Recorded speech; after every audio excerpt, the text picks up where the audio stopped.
Welcome back to The Explainer. Today, we are skipping right past the financial fluff and diving straight into a seriously fascinating case study in manufacturing and building products, Worthington Enterprises. We're looking at their fiscal 2026 earnings report, and honestly, it reveals a company making some highly aggressive moves.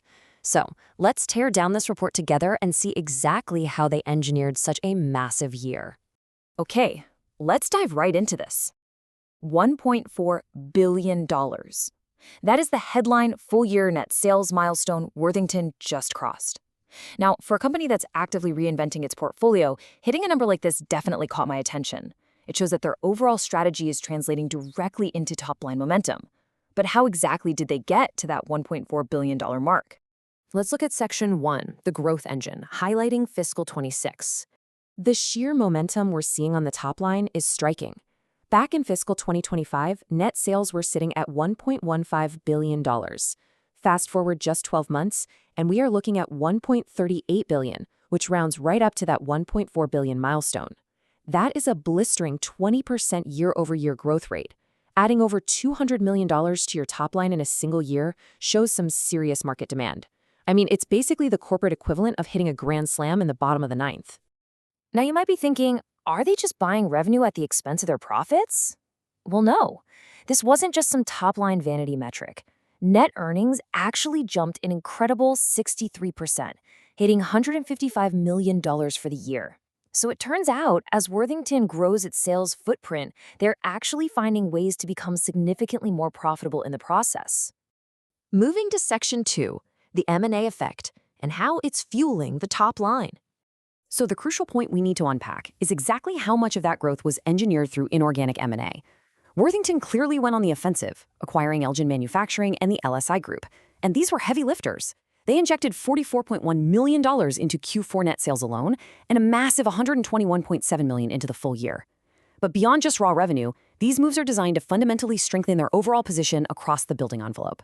But hey, a healthy business can't rely purely on just buying up other companies, right? And this is where we see Worthington's dual-pronged growth strategy taking shape. On one side, we have that powerful acquisition growth we just talked about. But on the other side, we see really robust organic growth, 9% for the full year. It's exactly that balanced approach investors generally look for, hunting for smart acquisitions while steadily expanding the base operations at the exact same time. Behind all this raw data is a leadership team executing a pretty clear master plan. CEO Joe Hayek summed it up nicely, highlighting their solid performance, delivering positive organic growth, and strong free cash flow. And what stands out here isn't just the sheer growth. It's the pride in doing it in a way that generates real, tangible cash flow. Because at the end of the day, cash is king. Let's move to Section 3, Under the Hood, comparing their building versus consumer segments. Now, what's really interesting when we break this down is the stark contrast in scale and margin profiles between these two divisions. Building products is the absolute heavyweight, driving $245.3 million in Q4 net sales and $68.5 million in adjusted EBITDA. Meanwhile, consumer products generated roughly half that revenue at $126.1 million, bringing in $24.3 million in adjusted EBITDA. But as always, the raw numbers don't tell the whole story. When we dig into the building product side, a pretty fascinating dynamic pops up. M&A activity drove an enormous 27.6% surge in sales for Q4. However, despite that massive volume increase, adjusted EBITDA actually dipped slightly, dropping by $2.7 million. Digging into the financial notes, this points to a $6.8 million decline in equity income from a joint venture, which was compounded by a less favorable product mix. So basically, we have huge top-line wins, but a bit of margin compression lurking beneath the surface. Now, contrast that directly with their consumer products segment. Over here, sales were essentially flat. But remarkably, margins actually expanded, giving them a $3.5 million bump to adjusted EBITDA. They pulled this off by commanding higher average selling prices, which successfully offset a dip in volume. It's a textbook example of using pricing power to defend your profitability. It's kind of like selling fewer cups of lemonade, but charging double because it's a scorcher outside. All right, on to Section 4, the foundation. Let's look at cash flow and shareholder value. Let's walk logically through exactly how cash moves through this business. In Step 1, Worthington generated a really hefty $226.1 million in operating cash flow over the full year.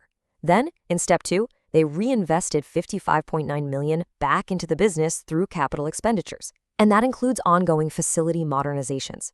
Subtract that CapEx, and you arrive at step 3, yielding an incredibly robust $170.2 million in free cash flow, literally the lifeblood of the company. And this brilliantly illustrates the so what of it all. Where does that $170.2 million in free cash flow actually go? Well, straight to the investors. In Q4 alone, Worthington aggressively repurchased 350,000 common shares, taking $18.2 million worth of stock right off the open market. Plus, they declared a 5% increase in their quarterly dividend. They are actively shrinking the float while raising the payout, which is just a classic dual win for shareholders. Beyond just the cash generation, we absolutely have to look at their defensive moat. $500 million? That represents the available liquidity on their revolving credit facility at the end of the quarter. And remarkably, it just sits there with absolutely zero borrowings. It's basically a fortress balance sheet, giving them incredible dry powder ready to deploy without the suffocation of high-interest debt. Which brings us to Section 5, the horizon. Let's look at the outlook for fiscal 2027. CEO Joe Hayek laid out the roadmap pretty clearly here. Entering fiscal 2027, it is all about compounding these wins. They want to leverage that strong free cash flow to focus on continuous innovation while seamlessly integrating those recent acquisitions. The underlying message: stability mixed with opportunistic value creation. They have the cash, they have the strategy, and now it's just about execution. Which leaves us with the ultimate question. We've seen the 20% revenue jump, we've seen the cash flow, and that $500 million in untapped liquidity. With a fortress balance sheet and undeniable momentum, what will Worthington's next strategic move be in 2027? Are there more large M&A targets on the horizon, or will they focus purely inward on efficiency? Keep an eye on the competitive landscape because this is a company positioned to make waves. Thanks for exploring this with me on The Explainer. Keep learning, and as always, keep asking the right questions.